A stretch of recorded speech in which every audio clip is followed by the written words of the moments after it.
Merci. Ce soir, donc, je vais vous lire quelques points importants de nos réalisations que nous avons fait sur l'année 2015. J'allais commencer par les logements sociaux. Oui, notre commune manquait de logements accessibles à notre population et qui puissent leur être attribués en priorité. C'est pour remédier à cette situation que nous avons décidé, avec mon conseil municipal, de signer une convention avec l'établissement public foncier pour nous aider à mobiliser des terrains où ils meurent. C'est le message que j'ai fait passer à M. Patrick Camer, ministre de la Ville et des Sports, lors de sa visite cet automne. Ainsi, avec l'aide de cet organisme, nous allons voir la construction de nouveaux logements aidés, rue Fondeur, rue Victor Rougier, 2 groupes de logements de 20 et 25 logements, chacun auquel il faut ajouter un projet de plus rue Portalis. Nous allons également ouvrir à l'urbanisation la zone des Lecs, à l'entrée du village du Castellet, pour augmenter notre capacité de logement. Tout prochainement, vous aussi, vous êtes livrés à l'habitation et à ce manque de logement. Et pour nous, c'était très important. Lorsque la venue de notre ministre, vous avez tous vu dans la presse, il était venu tirer l'oreille au maire du Bossé. À peine descendu de sa voiture, j'ai donc souhaité la bienvenue et j'ai dit alors, monsieur le ministre, vous voulez me tirer l'oreille ou me porter des bonnes informations? Il m'a dit non, monsieur le maire, je ne suis pas là pour vous tirer les oreilles, mais j'ai apprécié déjà le travail à peine élu que vous avez mis en place, déjà la convention avec l'EPF, et je suis ravi déjà de voir tout ce que vous avez pu mettre et que votre prédécesseur avait déjà lancé l'acquisition de logements. Nous continuons. Et bon, bien entendu, ça s'est passé des dialogues très amicaux, et donc il m'a dit, il n'y a pas de problème, je vous soutiendrai, vous et votre équipe, pour l'avenir de ces logements, et je tiendrai personnellement à être présent lors de la première pierre pour les logements qu'il y a eu rue Fondeur. Et c'est vrai, j'ai vu qu'il a tenu parole, parce qu'il nous a fait quand même un bon petit geste. Et ce que je voulais dire, les gens au début avaient peur de l'EPF, en disant, mais voilà, la commune va être systématiquement préemptée pour des logements. Non, pas du tout. Au contraire, ce sont des propriétaires de biens qui viennent nous voir pour voir si l'EPF pouvait justement serait intéressé d'acheter leur logement. Et bien entendu, les logements, ils ne sont pas achetés au rabais, non. Ils sont estimés par les domaines. Et beaucoup de gens, ça leur a permis de souffler parce qu'ils avaient des biens qui étaient en vente depuis plusieurs temps, comme dans la rue Portalis, la rue Estienne d'Orbe, et donc ils sont vraiment ravis, et l'acquisition du PF pour faire nos logements aidés va démarrer. Et donc, vous voyez, on est sur une bonne voie. En 2015, n'oublions pas que nous avons inauguré donc, ces 2 résidences, la réserve du Moulin, avec 44 logements, dont 19 aidés, à la Boétie qui comprend 46 logements aidés. Ces 2 réalisations sont tout à fait remarquables, de qualité environnementale. Nous ne les avons pas entièrement construites, mais avec nos élus, c'est ce que je vous disais, nous nous sommes battus pour qu'une attribution prioritaire aux possédants, et 80% ont été attribués à notre population déjà résidente. On a été très surpris parce qu'il y avait des gens qui demandaient des logements depuis de nombreuses années, et le jour où on leur a attribué ce logement, un nous a dit « ben non, je ne le prends pas, j'ai une vue sur le parking ». « Ah ben non, l'autre je ne le prends pas, j'ai une vue sur le supermarché ». J'ai été très surpris déjà de savoir où ils habitaient, et quand j'ai vu la qualité des logements, je n'ai pas compris pourquoi ils ne les acceptaient pas. Mais donc vous voyez, malgré cela, mais comme on avait retenu donc, leur logement, il a bien fallu vite trouver d'urgence des possédants qui occupent leur logement pour pas que d'autres personnes extérieures les occupent de la commune. Très souvent, les propriétaires me rencontrent pour m'informer de leurs souhaits et de s'inscrire dans des projets de réhabilitation et de construction de logements. Ce sont ces projets-là qui ont été expliqués à Monsieur le ministre et qui a promis donc de m'aider la mobilisation de ces services pour accompagner la commune, chose faite. Je lui ai confirmé la volonté de mon équipe et j'ai insisté sur la nécessaire préservation de l'environnement et de l'aspect village provençal, que ce soit dans le centre ou à ses abords proches. Il n'a d'ailleurs pas été insensible à cet aspect. J'ai souligné toute l'importance de l'attribution des logements aux Bossétans, car le Bossé est un village, pas un bassin d'emploi. Et au-delà, nous n'avons pas les moyens de créer des structures pour des populations venant d'ailleurs.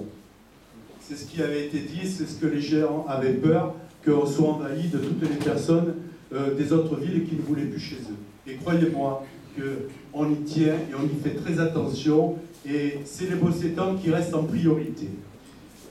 Pour nos personnes âgées atteintes de la maladie d'Alzheimer, malheureusement, 800 000 personnes sont atteintes chaque année en France. Aujourd'hui, annoncez l'ouverture prochaine d'une unité de 16 lits au sein de la maison de retraite Manon des Sources.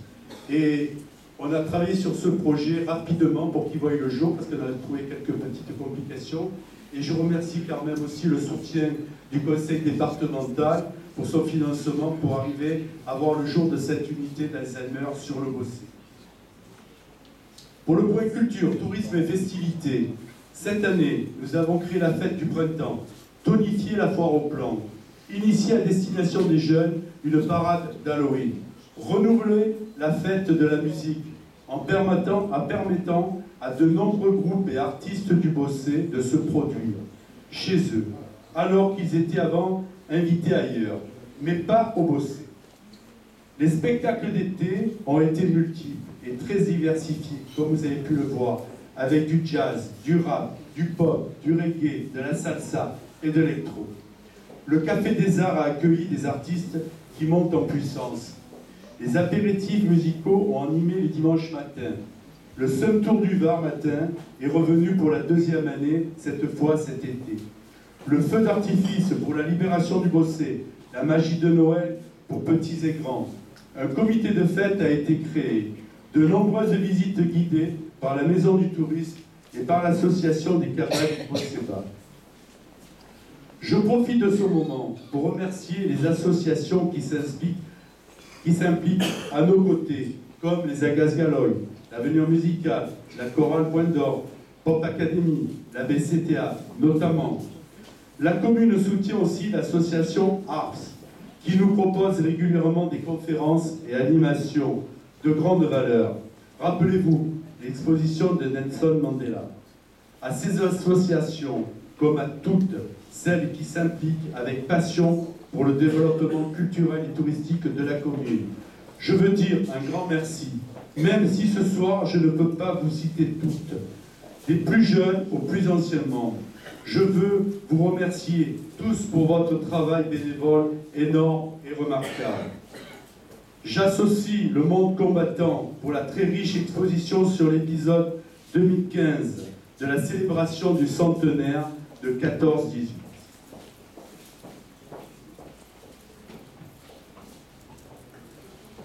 Excusez-moi, j'ai travaillé sur des fiches. Beaucoup d'initiatives nouvelles, et notamment un récital lyrique superbe sur le site du Bossé-Vieux, un renouveau des expositions qui se tiendront de manière régulière au pôle Saint-Exupéry. Et je ne résiste pas au plaisir de citer la toute récente exposition sur les fossiles en hommage à Claude Rueda. Son travail a mis en valeur les richesses du bassin du Bossé et qui est connu dans le monde entier. Je veux aussi saluer les nouvelles associations qui se sont créées pour permettre de pratiquer d'autres disciplines comme la boxe. Je suis heureux de constater le renouveau particulièrement dynamique de l'école de musique qui est menée par M. Arman.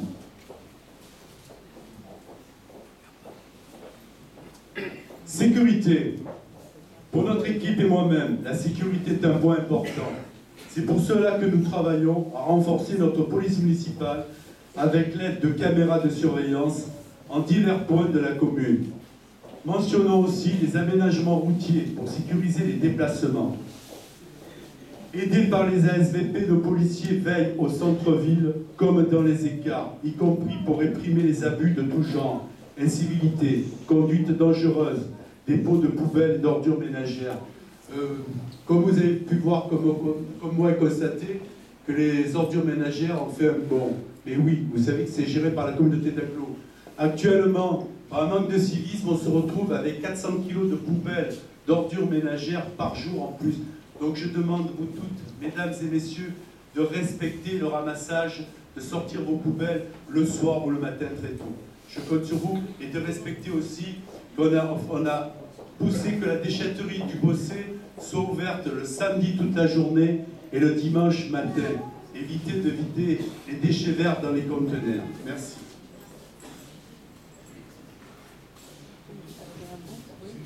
Sport, éducation, jeunesse.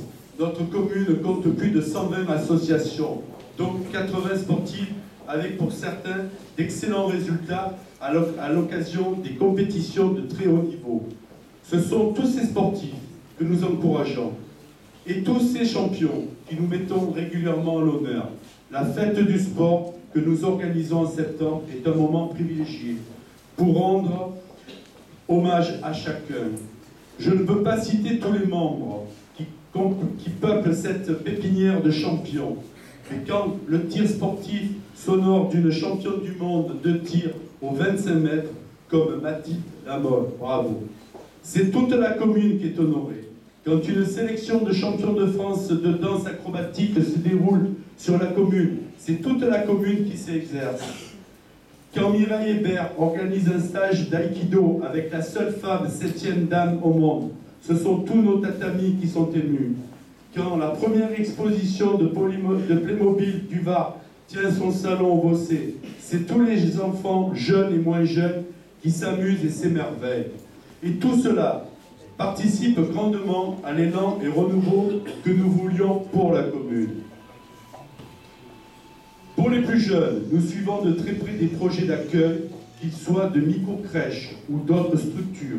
On travaille également à la possibilité de créer une structure de crèche au sein de la maison de retraite Manon des Sources pour favoriser le côté intergénérationnel. Pour les scolaires, mention, nous maintenons les tablettes numériques qui ont été remises dernièrement et on a doté 22 classes élémentaires grâce à l'intervention de la communauté. Le préau, tant attendu, à l'école Marcel Pagnol, sera créé ce printemps. La cantine de cette même école sera agrandie pour septembre. Vous voyez, on ne dort pas. Grâce à la parfaite entente des élus, les services sport et enfance mutualisent leur initiative pour les nouvelles activités périscolaires qui restent gratuites. Pour l'animation des clubs ados, des clubs découverts et des écoles de natation, nous avons grossi les effectifs pour que plus d'enfants puissent en profiter. Ce printemps, nous allons aussi mettre en place des mercredis animés pour proposer des activités aux scolaires. Le mercredi après-midi, dès les autorisations administratives reçues, nous vous en donnerons le détail pratique. Les travaux, bien entendu, c'est une partie très importante aussi pour nous autres. En 2015, nous avons poursuivi notre politique de travaux. Nous avons transformé nos ronds-points de l'âtre de Tassigny-Pompidou en ouvrages paysagers et plus sécuritaires. Nous avons revu l'éclairage public. Nous avons procédé à la remise en état de nombreuses voies et chemins. Nous avons créé le square des Demoiselles, comme vous avez pu voir, au cœur du village, pour accueillir les enfants et les adultes dans un espace paysager de qualité. Les réseaux d'eau potable et pluviale ont aussi fait l'objet de nombreux soins. Nous n'avons pas oublié les bâtiments communaux qui ont connu de nombreux travaux de maintenance et d'amélioration. Cette politique de travaux se poursuivra tout au long du mandat pour conserver notre patrimoine en bon état et l'améliorer. Nous ne voulons pas travailler dans le désordre et tous les travaux sont pensés et programmés avec toutes les études techniques et préalables qui conviennent. Très prochainement vont commencer les travaux du giratoire de la Libération qui améliorera l'accès à la commune, tant piéton que motorisé, avec suppression des feux tricolores et mise en place de plateaux traversants.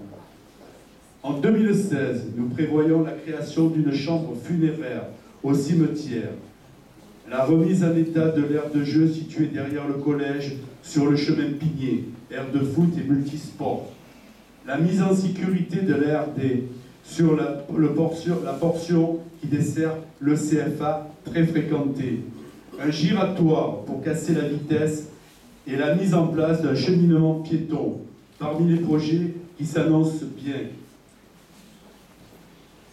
Quand tous les travaux sur ces axes seront faits, nous reviendrons sur le plan de circulation, très cher à beaucoup d'entre vous. Nous l'avions ébauché, mais nous avons préféré le décaler pour éviter les déviations temporaires dues aux travaux. Changer le sens de la circulation n'est pas anodin, donc nous le ferons quand les voies seront fixées. Parmi les projets dans les tablettes, je peux aussi mentionner la volonté de création d'une nouvelle gendarmerie et d'une nouvelle caserne des pompiers. Nous avons besoin de ces services de sécurité et eux ont besoin d'être hébergés dans des conditions décentes et aux normes actuelles. Les projets sont lourds et complexes, mais nous y travaillons de manière suivie, tant avec les services de l'État et du département et de la communauté d'agglomération. Ce dernier point m'amène à vous dire que le Beaussais est sorti de son isolement. Il travaille bien avec les services de l'État, représentés par Monsieur le Préfet et les différentes directions départementales. Il travaille bien avec le département et je laisserai tout à l'heure la parole à Madame André Sama, notre conseillère départementale. Et il travaille bien avec la communauté d'agglomération. J'espère qu'il en sera de même avec toute la nouvelle assemblée régionale. Mais là, c'est encore un peu tôt pour le vérifier. Finances, point très important, mon dernier point. Du côté des finances, vous le savez tous, la situation des communes est difficile. Plus que compétences, mise à la charge, moins de dotations, plus de prélèvements et des gros projets lourds à financer. Nous suivons tout cela de près. Nous négocions d'arrache-pied pour conserver et accroître nos capacités de financement et vous offrir les services que vous attendez en 2016. Bien sûr, pas tout à la fois, ce n'est pas raisonnable, mais en les programmant pour les étaler dans le temps et en déterminant les priorités. Je crois que le maître mot de notre politique, c'est l'anticipation et l'étude pour que tous les projets soient suivis, financiables et utiles au plus grand nombre. Nous ne voulons négliger ni les jeunes, ni les aînés, ni les actifs et ni les retraités, ni les habitants du centre ancien et ni les habitations des Carpes. Et les habitants qui sont bien entendu tous très proches de nous. Et l'innovation, nous voulons de l'harmonie entre tranquillité et dynamisme. Bref, nous voulons que le Beaussais vive et que les Beaussetans vivent bien. Quand les gens se parlent et se consultent, on y arrive. Regardez le dynamisme de nos entrées de ville esthétiques et commerçantes. La Grande Halle, la boulangerie Chenavier, le nouveau Géco, la grange à fromage et la cave Le Moulin de la Roque. C'est un nouveau pôle attractif qui attire la population locale et aussi celle des communes environnantes. C'est très encourageant à la mixité d'habitation-commerce et parfaitement réussi dans une architecture de qualité. Croyez-moi, on y veille et plusieurs projets n'ont pas pu voir le jour parce que pour nous, on pensait que ce n'était pas intéressant pour la commune. Et je pense que pour nous, les entrées, c'est très important et la qualité des commerçants, des artisans qui s'y installent aussi. Je forme le vœu que tous ensemble, nous poursuivons dans cette voie du service accru et de l'harmonie et de l'implication de chacun pour y parvenir. En ce début d'année et au-delà des vœux pour la commune, je souhaite à chaque Beaussetan tout le bonheur possible dans sa vie personnelle et familiale. Bonne et heureuse année 2016 et à vous tous. Je vais céder le micro aux invités qui le désirent. Et ensuite, nous terminerons la soirée autour d'un pot de l'amitié. Je tiens aussi à remercier tout mon conseil municipal par leur ensemble pour leur idée, pour faire avancer nos projets, et ma directrice de cabinet, Patricia Ferrero. Merci à tous et à toutes.